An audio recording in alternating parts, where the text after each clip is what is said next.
Hello there and welcome back. My name is Elena. And I am Fotios. And this is the Game Court. Today's video is all about the game of the month.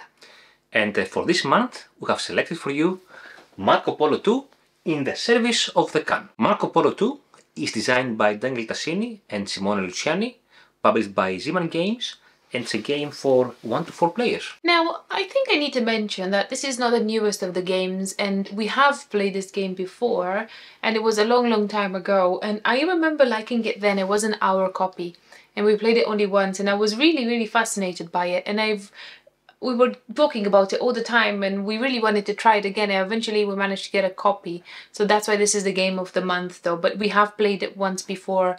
But you know when it has been like years and years you've not played it, it feels like a new game. Righty, the official description says... The official description on BGG. On where? On BGG, oh, sir. It says, travel the cities along the Silk Road, trading silk, spice, gold and jade along the way. So technically you are a trader and you trade a lot of goods along the way. Now this game supposedly takes 60 to 120 minutes.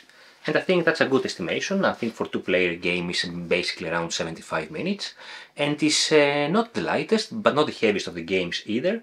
I think in the BGG complexity rating it's about 3.4 out of 5.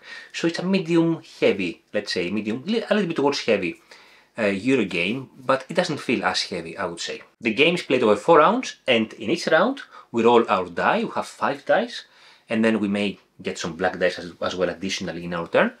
And we roll dice, and basically what we do, we place the dice around the board, so it's a dice placement, worker placement, dice placement game to take different actions. Now, first action that springs to mind is the Debuki action, which takes place at the zone at the bottom of the main board. And what this action lets you do is technically just exchange like for like, good for good, not like for like necessarily, but you can exchange some goods for some extra goods. It depends on what they are. They do change every round, so they're not static. And so you have more opportunities and more exchanging, more like a market if you wish. You can place a die in one of the spaces available, and sometimes they have a requirement where you have to put a die that is bigger than 5 or lower than 5, higher, or something along those lines. Anyhow, overall though, the actions will require either a dice to place or 2 dice to place at the same time, or 3 dice if it comes down to movement. But this particular action only needs 1. And because you mentioned that some dice positions are brown, which means only 1 player can go, whereas some other players' positions are blue, which means that dice can be stacked as long as they are of different players. And you have to play the difference. Of course, you have to pay the difference. You have to pay the difference. The difference, like, the difference is always payable. Like if you put a 5 on top of a 3, you have to pay the 3 coins of the bottom dice, yes. If you put a 1 on top of a 6, you have to pay what you've covered, which is 6. So it's pretty painful. Another action that requires 2 dice to be activated. 2 dice? Activated. And again, depending on the dice, as Elena was saying, you will take a sub-action of that action. It's about taking a seal, and seal will allow you to travel around the board more effectively, but also if you improve the seals, which is a free action, it will give you some nice income during the game. The next action is the loser's action, and we call it the loser's action because if you have nothing else to do and you still have workers or dice in this case, you go there to get some stuff, and this action gives you 4 money and 2 camels. Another action you can take around the board is to travel, and you can travel using 1 die, 2 dice or 3 dice, depending how far you would like to travel. But you have to pay also the cost for the traveling, as long as you are also able to pay the cost along the routes, which is usually coins or camels or jade. Yes. And traveling is very important because as you travel, the last position you visit, you put there your outpost and interlocks the city for you and gives you some juicy benefits. Talking about interlocking cities, the next action is fulfilling a contract, which you can only fulfill if you have in your own personal board, and you can only take if you have an outpost in the cities, in some of the cities that offer you contracts. So if you don't have outposts, don't have contracts, don't do anything in the game. And another action is that you can visit a particular city, and the board has some pre-printed actions within some cities, but some other cities you put some randomly drawn cards that are different in each game, and you can visit that city to do that action in that city, and again depending on the pip value, most likely high pip value is better outcome. better outcome, yes. And you can do several bonus actions, free actions within your turn, and some of them are about fulfilling contracts that Elena was saying you get from the board, or maybe getting some black dice by using camels, and the black dice are quite important because they like to do more actions, so you can continue to take actions when Elena has passed. Usually I lose the game, but anyway. Thank you for mentioning before I mention it. Yeah. Or you can take the kings of the loser's action. There's actually another loser's action to put your die there as many times as you want and take some money and that's the even worse action. Or maybe manipulate your dice a little bit. You know, for a person that loses so much in this game, you explained the game pretty well. Oh, thank you. I know how to play it, but I don't know how to win. There you are.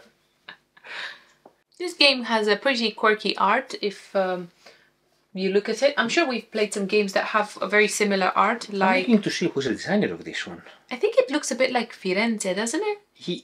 Yeah. No. In art? It's designed by a guy called Dennis Lohausen. Doesn't have his name, just as... no, it doesn't have his name. Anyhow, the art itself is pretty quirky, which we have seen in other games, whether they're his or not. But, yeah, it's... a bit different, I would say.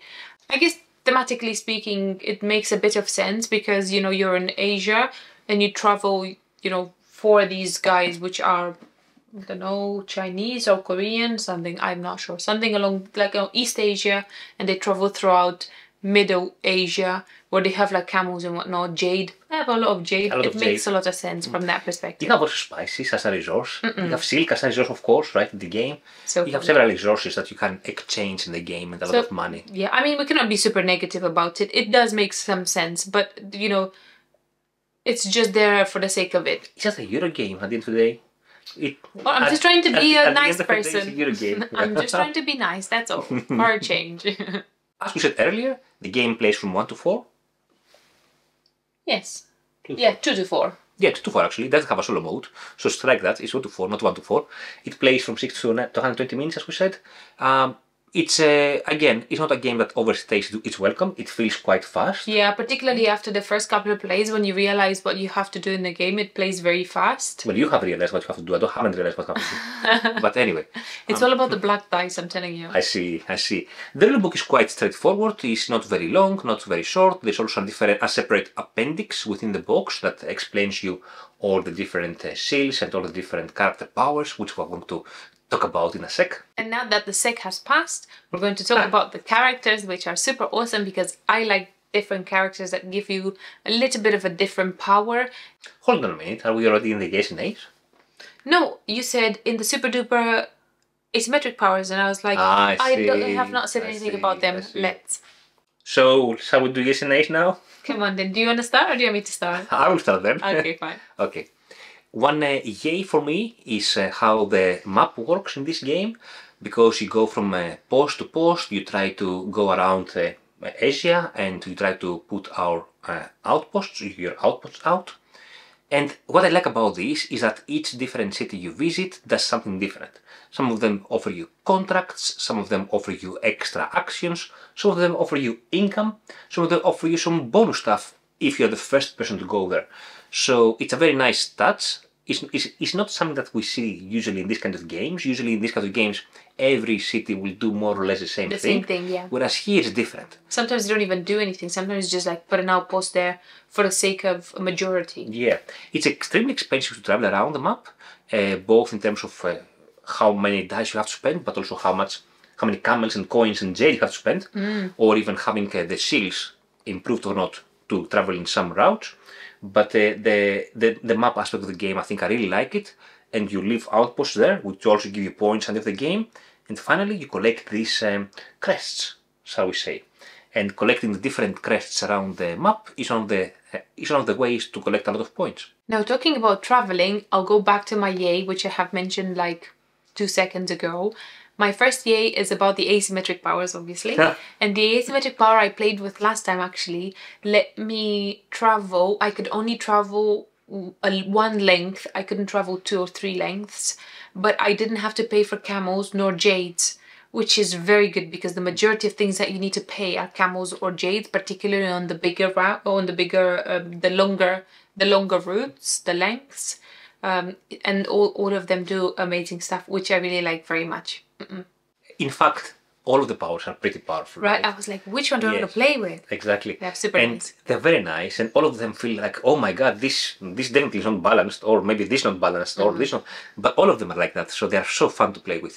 My next yay is about the resources of this game.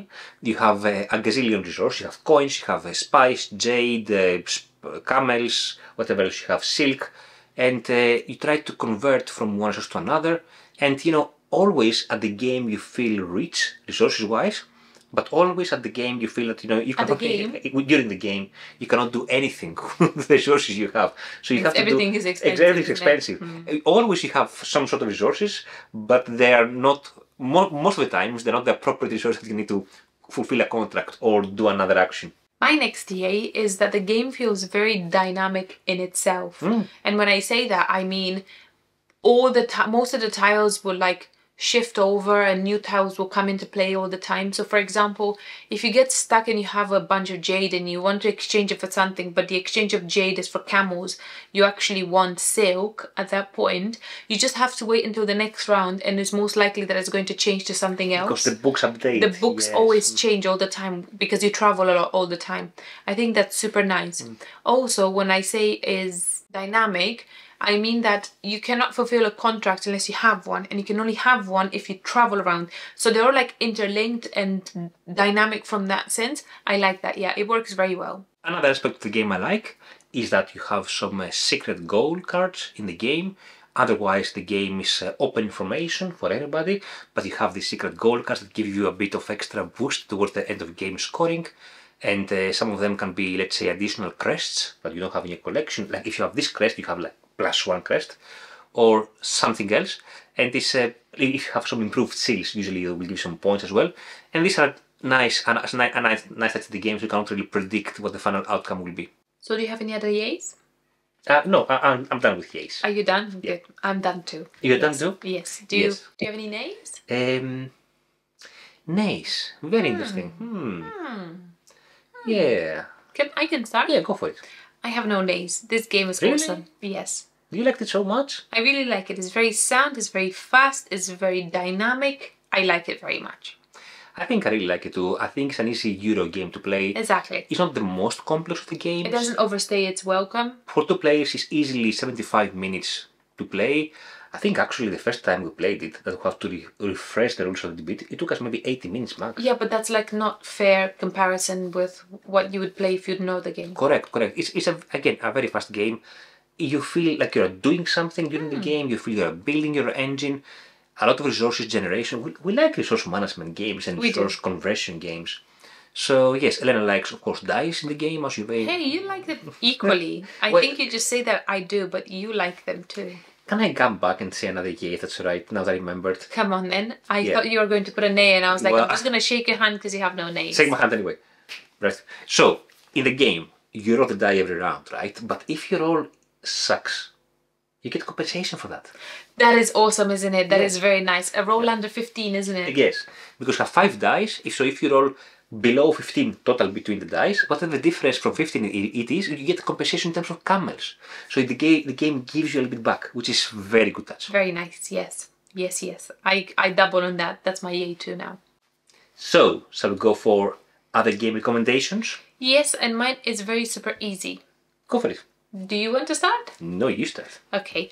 My first game recommendation is Marco Polo, because this is Marco Polo II, which works very, very well, but Marco Polo 1 apparently is not as good as Marco Polo 2, but hey ho, I didn't think of any other game. Really? Yeah. Supposedly, Marco Polo 1, the original one, is a bit more... punishing? Punishing, yes, correct. So if you like punishment, try Marco Polo without the 2. I have 2 games in my mind, and I'm not sure which one to select. Yes. Do you want to tell me? Yes, of course. One of them is designed by one of the designers of Marco Polo 2, and it's not Marco Polo 1. Is Hold on, I know, Newton. It is like, because how you travel around the map, and the last position you stop, you leave your cube there, and you... Anyway, but this is not my suggestion. On my deathbed, I swear to God, you're going to try to convince me that Newton is the best game.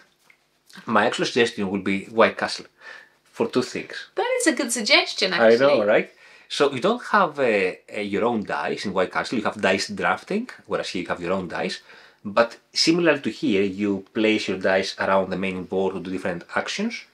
And also there is this element of what is the dice you play compared to dice under it, how much is it going to pay. So in White Castle there's a difference between two dice, here you have to pay whatever you cover. So that's my comparison there, I think. It's pretty Euro, it's pretty like mid-length and stuff. I see that, yeah. It's a good comparison. Thank you. Marco Polo, forever. White Castle.